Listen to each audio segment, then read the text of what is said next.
আমি একজন পশ্চিমবাংলার মানুষ, অবশ্যই আমি আমার পশ্চিমবাংলার তরফ থেকে এবং আমার তরফ থেকে ভারতীয় জনতা পার্টির তরফ থেকে যিনি সিএম হয়েছেন নতুন মাননীয় শুভেন্দু অধিকারী মহাশয়কে অনেক অনেক শুভেচ্ছা এবং অভিনন্দন জানাই। শুভেন্দু অধিকারীর একটুখানি ওই জামা প্যান্ট খুলে একটু বিছুটির পাতা লাগিয়ে একটুখানি খোলা বল দ্বারা সেরাদিন সব চুলকানি বেরিয়ে যাবে। 2026 সালের ভোটের আগে এক সময় স্বপ্না ভাদুরী প্রকাশ্যে খুব আত্মবিশ্বাসের সঙ্গে বলেছিলেন, শুভেন্দু অধিকারীকে আমি চ্যালেঞ্জ করছি, স্বপ্না ভাদুরী আপনারা জীবনে বাংলা মাটিতে ক্ষমতায় আসবেন না। যেদিন আপনারা বাংলা মাটিতে ক্ষমতা আসবেন, আমি স্বপ্না ভাদুরী চ্যালেঞ্জ আমি করছি, আমি কিন্তু আর আপনাদের বিরুদ্ধে কোনো প্রতিবাদ করব না। এখন প্রশ্ন হচ্ছে সেই বক্তব্য আজ কেন আবার নতুন করে মানুষের সামনে উঠে আসছে? কারণ রাজনীতিতে মানুষের স্মৃতিশক্তি যতই ছোট বলে ধরা হোক না কেন, এটা হলো সোশ্যাল মিডিয়ার যুগ। পুরনো বক্তব্য, পুরনো ভিডিও, পুরনো চ্যালেঞ্জ সবকিছু একদিন ফিরে আসে, আর তখন মানুষ হিসেব মেলাতে থাকে।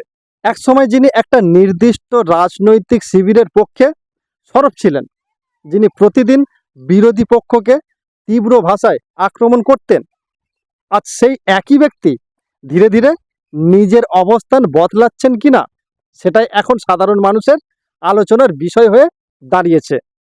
কারণ মানুষ দেখছে, আগে যেভাবে সরাসরি এক পক্ষের হয়ে তর্ক করা হতো, এখন সেই ধার অনেকটাই নরম। আবার অন্যদিকে আগের দল বা নেতাদের ভুল ত্রুটি নিয়েও প্রকাশ্যে মন্তব্য করা হচ্ছে। ফলে স্বাভাবিকভাবে প্রশ্ন উঠছে, এটা কি সত্যিই মতাদর্শের পরিবর্তন, নাকি ভবিষ্যতে রাজনৈতিক নিরাপত্তা খোঁজার চেষ্টা করা হচ্ছে? অনেকেই বলছে এটা আসলে দুই নৌকায় পা দিয়ে চলার রাজনীতি।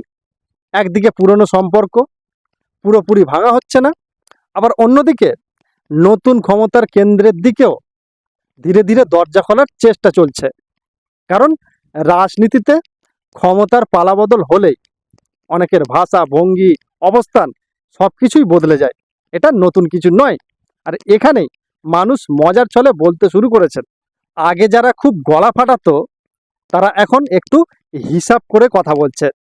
কারণ ক্ষমতায় কে আছে আর ভবিষ্যতে কে আরো শক্তিশালী হতে পারে, এই অঙ্কটা সবাই কম বেশি বোঝে। অকারণে বেশি বাড়াবাড়ি করলে পরে কেষ্টর পাঁচন না লকুন্দানা সেবা কোনটা জুটে যায় কে জানে। তবে বিষয়টি শুধু হাসির নয়, এর মধ্যে একটা বড় রাজনৈতিক বাস্তবতাও লুকিয়ে আছে। কারণ সাধারণ মানুষ এখন আগের মতো অন্ধভাবে কাউকে বিশ্বাস করে না। মানুষ লক্ষ্য করে কে কখন কি বলেছিল, পরে সেই ব্যক্তি উল্টো সুরে কথা বলছে কিনা। আর এই কারণেই আজ স্বপ্না ভাদুরীর পুরনো বক্তব্য নতুন করে ভাইরাল হচ্ছে।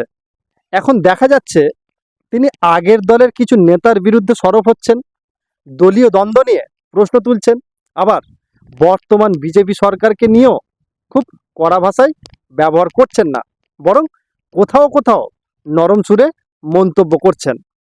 ফলে অনেকেই মনে করছেন হয়তো ভবিষ্যতে রাজনৈতিকভাবে নতুন জায়গা তৈরি করার চেষ্টা চলছে। কিন্তু এখানেও একটা বড় প্রশ্ন আছে, যে রাজনৈতিক দলকে এতদিন কড়া ভাষায় আক্রমণ করা হয়েছে, যাদের বিরুদ্ধে প্রতিদিন অবস্থান নেওয়া হয়েছে, সেই দল কি সত্যি এত সহজেই কাউকে গ্রহণ করবে? রাজনীতিতে সুযোগ সন্ধানী চরিত্রকে সব দলই ব্যবহার করতে পারে, কিন্তু সবাইকে বিশ্বাস করে না। কারণ যে ব্যক্তি আজ এক দলের বিরুদ্ধে কথা বলছে, সে কাল অন্য দলের বিরুদ্ধেও যেতে পারে। এই আশঙ্কা সব রাজনৈতিক দলই মাথায় রাখে। বিজেপি নাকি আগেভাগেই দরজা বন্ধ করে রেখেছে, যাতে ডাস্টবিনের জঞ্জাল ঘরে না ঢোকে। যদিও এই ধরনের মন্তব্য পুরোপুরি রাজনৈতিক ব্যঙ্গ হিসাবেই দেখা উচিত। কারণ গণতন্ত্রে প্রত্যেক মানুষের মত পরিবর্তন করার অধিকার আছে। কিন্তু সমস্যাটা তখনই তৈরি হয় যখন মানুষ মনে করে সেই পরিবর্তনের পেছনে আদর্শ নয়, শুধু ব্যক্তিগত নিরাপত্তা বা সুবিধার হিসাব কাজ করছে। আজ বাংলার রাজনীতিতে মানুষ সবচেয়ে বেশি যেটা খুঁজছে সেটা হলো সততা এবং ধারাবাহিকতা। মানুষ চায় একজন ব্যক্তি ক্ষমতায় যেই থাকুক না কেন নিজের অবস্থানে অন্তত স্থির থাকুক। কারণ প্রতিদিন রং বদলানোর রাজনীতি সাধারণ মানুষের কাছে ধীরে ধীরে বিশ্বাসযোগ্যতা হারায়। আর একটা কথা বারবার প্রমাণ হয়েছে, রাজনীতিতে সাময়িক জনপ্রিয়তা পাওয়া খুবই সহজ, কিন্তু মানুষের বিশ্বাস ধরে রাখা সবচেয়ে কঠিন কাজ। যেমন ভোদাংশু। কারণ মানুষ সব দেখে, সব শোনে, আর সময় মতো সব হিসাবও কষে। স্বপ্না ভাদুড়ি না কবি রুকেগা না কবি ঝুঁকেগা। যে কোনো অন্যায় দেখলে স্বপ্না ভাদুড়ি প্রতিবাদ করেছিল এক সময়, এখনো করবে, আগামীতেও করবে। টিএমসির অনেক বড় বড় নেতারা যারা জেল খেটেছে তাদের এগেনস্টও কিন্তু আমার ভিডিও আছে, আমার ভিডিও তাদের এগেনস্টও আছে। আমি কিন্তু যে অন্যায়টা দেখেছি সেই অন্যায়টাই কিন্তু যতটুকু আমি পেরেছি, আমি সাধারণ একজন মানুষ, আমি কিন্তু সেটা ভিডিও বা লাইভের মাধ্যমে তুলে ধরেছি। তাই স্বপ্না ভাদুড়িকে নিয়ে এইসব কথা বলে কোনো লাভ নেই। আমার কাছে ভারতীয় জনতা পার্টি কোনো শত্রু না, আমার কাছে কোনো ভারতীয় জনতা পার্টি কোনো মিত্র না।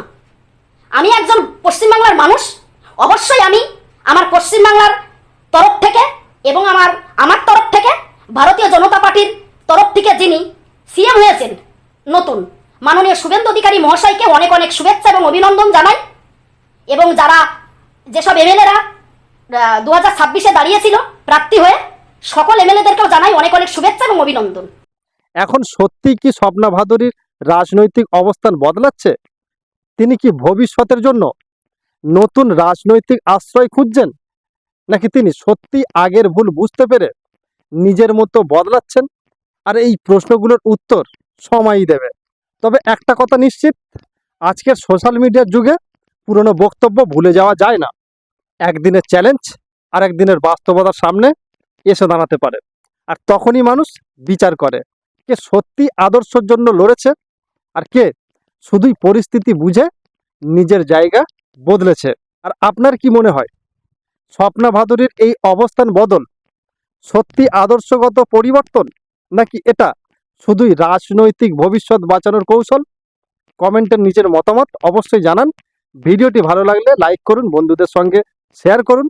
আর এই ধরনের রাজনৈতিক বিশ্লেষণ ও খবর পেতে চাইলে চ্যানেলটিকে সাবস্ক্রাইব করে পাশে থাকুন, এবং ফেসবুক পেজ থেকে দেখলে পেজটিকে ফলো করুন। সকলে ভালো থাকবেন, সুস্থ থাকবেন, এবং নমস্কার।